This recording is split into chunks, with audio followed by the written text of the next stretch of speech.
जय सत्यम सिद्धाय नमः। जय सत्यम सिद्धाय नमः। आशीर्वाद। गुरुजी, हमें अपने चरण किसी से छुआने चाहिए या नहीं छुआने चाहिए, या हमें जिसके हम चरण छू रहे हैं हम कैसे पता लगाएंगे हमें किसके चरण छूने चाहिए और किसके नहीं छूने चाहिए? कई जगह हमने देखा है कुछ साधु महात्मा अपने चरण जो है नहीं छूने देते। हमने देखा कि जैसे महात्मा वहाँ बैठे हैं और तो वो वहाँ बैठे हैं तो वहीं से जो है जमीन को जो है स्पर्श करते हैं तो उनके चरण स्पर्श माने जाते हैं। और कुछ लोगों में मैंने ये देखा कि कुछ लोग चाहते हैं कि भाई उनके चरण स्पर्श करें। जैसे हम आपके दरबार में आते हैं तो आपके दरबार में तो जो आता है वो सब आपके चरण स्पर्श करते हैं। तो इसमें आपका क्या मत है? ये हमारे धर्मशास्त्रों में इसका क्या वर्णन किया गया है? देखिए, जो साधक है उसको मने है, सिद्ध को मने नहीं है जी। ये ध्यान रखें कि साधक और सिद्ध दोनों भिन्नता है। साधक जो कि अभ्यास कर रहा है, अभी उस उच्चतर अवस्था को पके हुए को नहीं पहुंच रहा। जैसे कोई सब्जी बन रही हो तो बार बार उसे उगाड़ के देखें तो वो कच्ची रह जाएगी, है नहीं? तो इसलिए ये विधान शास्त्रों में रखा गया कि जो ब्रह्मचारी है और जो अभी साधक है उसको अलाउड नहीं है कि आप पैर छुएं या छुलवाएं। अच्छा। है नहीं? वो प्रणाम वाली पद्धति है उनकी। नमो कर देंगे, साष्टांग प्रणामवत कर लेंगे, इस तरीके का।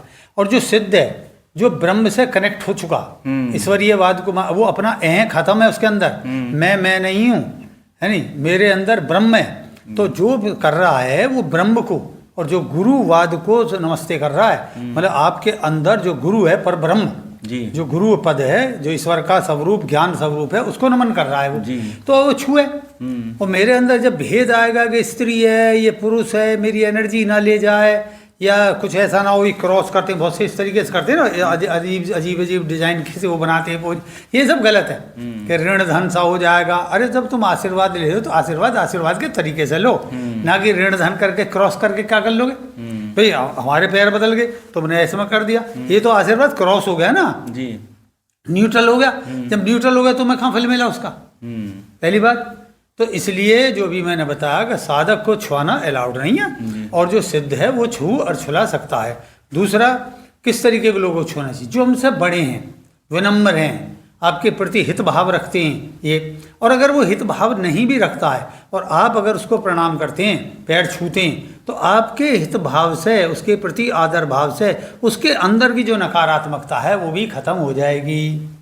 और तुम्हें क्या है, तुम्हें आशीर्वाद जब भी मिलेगा वो बेमेल से भी करके उठेगा तो हाथ धरेगा ही वो। तो उसे जब भी धीरे धीरे 10-5 बेर में पता चली उसके अंदर खत्म हो गया, भाई ये आदमी तो, ये बच्चा, ये लड़का, ये बराबर का, ये हम में अपना बड़प्पन देखता है। तो जिसमें ये है कि मैं बड़प्पन हूँ, मेरे अंदर बड़ा है, मेरे अंदर मैं मतलब एक कुछ ग्रेट अनुभव करता हूँ, तो उसमें भी शांति आएगी कि भाई विनम्रता ऐसे कहते हैं। वो भी अगर कहीं जाएगा, रेंट उठ स्वभाव होगा, तो वो भी कहीं ना कहीं विनम्रता के अंतर्गत आ जाएगा। इसलिए हमें छूने चाहिए।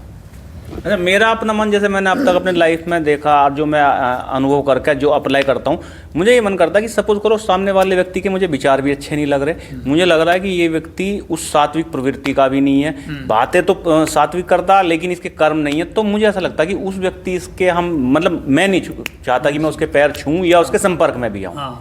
क्योंकि ये दोनों हैं के अंतर्गत हैं। मैं अपने उसके अवगुण को देख रहा हूँ, और कहा क्या गया कि आप जो है अवगुण, मतलब चोर क्या है ना, चोर को कि चोर को जो है उसके पापी वाला दंड वाला हिस्सा है। तो आप जो है, इसलिए हमें छूना चाहिए क्योंकि हमारे अंदर की विनम्रता झलकेगी उसमें, हमारे अंदर की विनम्रता। नहीं तो आपके अंदर क्या आएगा कि करेगा, मैंने छुआ नहीं, और फिर ये बात दिमाग में चढ़ी रहेगी तुम्हारे, मैंने छुआ यार, छू लेता, क्या जा रहा था, एक मौका निकल गया, है नहीं? फिर उससे कटुता बढ़ती हो जाएगी। और आपने ना चाहते हुए भी कि यह व्यक्ति इस लायक नहीं है नहीं, आकलन मत करो, तुमने छू लिया, विनम्रता आएगी, आपके अंदर की बढ़ेगी ना। हमें अपने अंदर की बढ़ानी है, दूसरे से क्या मतलब?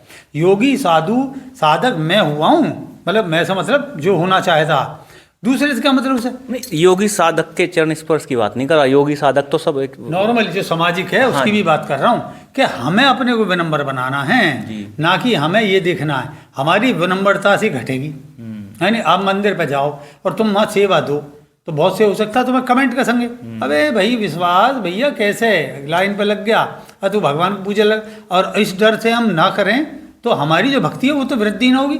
अच्छा, जो दूसरे हैं जो आपकी तरह के ही हैं और कहीं झिझक रहे हैं, वो भी स्टार्ट हो जाएंगे वहाँ। अच्छा, एक मैंने सुना था कि भाई अगर आप किसी के चरण स्पर्श करते हैं तो आपका अंगूठे से आप पैर का अंगूठा स्पर्श कराएं और ऐसे पंजों से पंजा, और फिर जो सामने वाला व्यक्ति है वो अपना वृद्ध हस्त आपके सर पे रख के, तो एक ऊर्जा का जो है एकदम एक वो कनेक्शन, एक प्रभाव बन जाता है।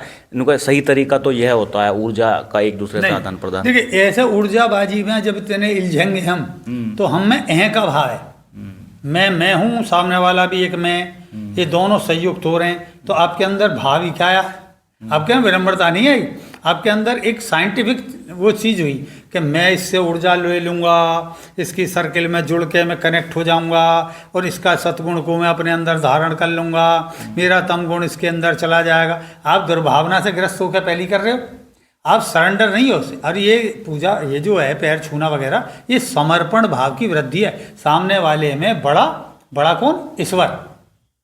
ईश्वर का अंश देख रहे हैं, तो जैसे ही हम इसको देखेंगे तब हमारे अंदर ईश्वरत्व भाव की वृद्धि होगी। इसलिए हमें ये सब सर्किल बाजी, क्रॉस, ऐसे अंगूठा लगाना, ये सब नहीं। कई बार होती, जैसे कोई साधु लेट आए तो इसे नहीं छूएंगे, कई मेरा सामान। अरे साधु जो है वो स्वाधु नहीं है, वो साधु है, योगी है या महात्मा है, तो उसकी ऊर्जा ऐसे नहीं है कि पैर छू के मर गया। जो मरेगा तो उसकी अपनी इच्छा राम से कनेक्ट करके या भगवान से कनेक्ट करके वो अपनी इच्छा से त्याग करेगा।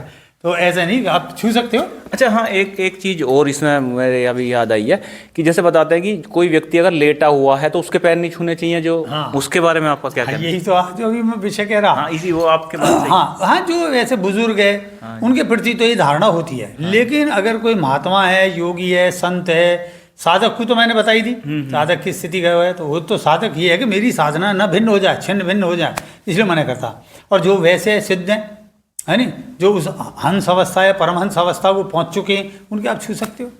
ये है। चलिए, बहुत धन्यवाद, आभार आपका गुरुजी। आपने इतना अच्छा सुंदर वर्णन हमें बताया। मैं तो बल्कि इस प्रसंग में कई बार उलझता था कि किसके मुझे पैर छूने चाहिए, किसके नहीं।